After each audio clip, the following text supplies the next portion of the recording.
then I go to the umbilicus. Easy way to think of it.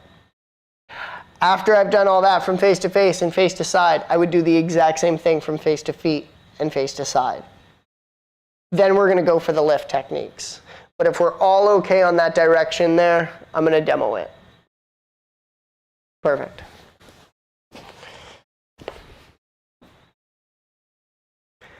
Okay. Beginning with my nice airplane landing effleurage massage.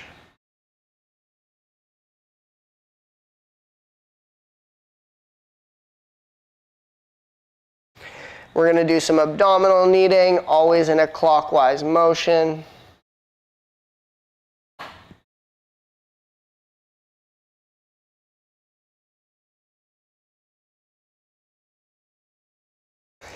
So we're going to start off with that abdominal triangle. I'm going to run through it fairly quickly because you guys all have the idea of what we did this morning when we did the pelvis.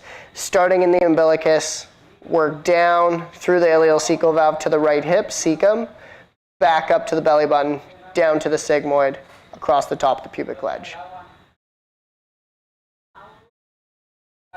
Can you perforate it? Oh, totally, you can activate it.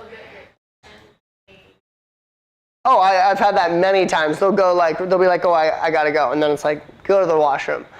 And sometimes afterwards, everybody's a different person. So sometimes afterwards, the client's like, wow, I've never had such great bowel movements.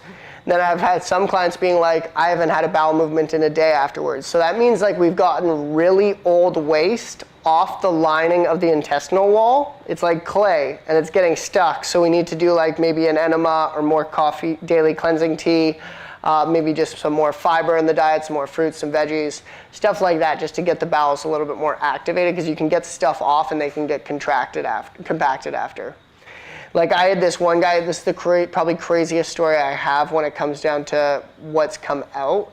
I've had people pass parasites hundreds of times.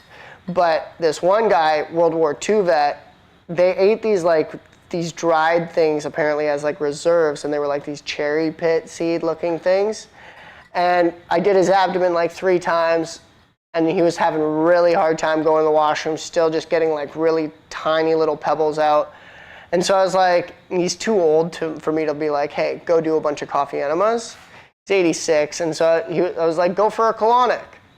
So he's like, okay, so he goes in for a colonic, and in the colonics, it depends on if you're doing an open or a closed system, but in closed system, you can see in the containers of like what's coming out.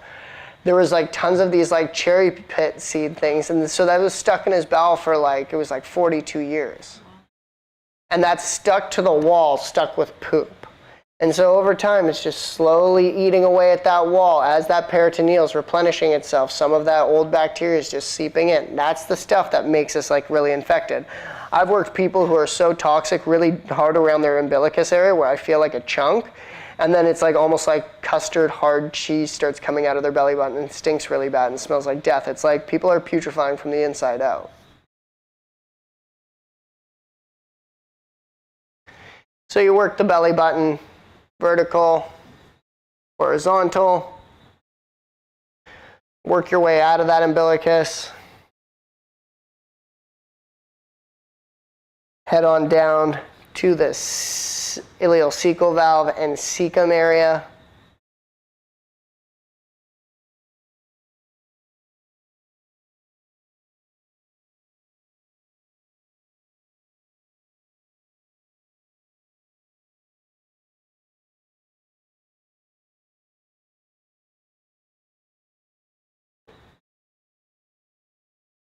Back up to the belly button.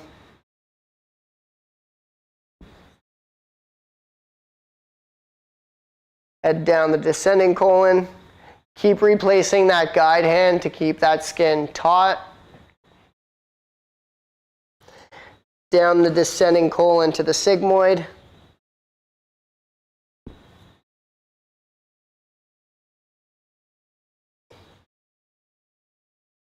And then work across the top of the pubic ledge.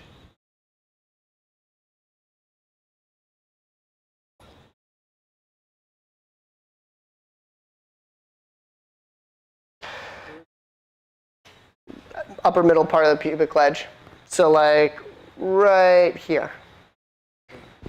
So after you've done the abdominal triangle from face to face, pivoting face to side, you would do the exact same thing, face to feet, exact same thing, face to feet and face to side. You guys get the picture for the abdominal triangle. We just did it. So after I did it from face to feet and face to side, you're going to flip yourself back over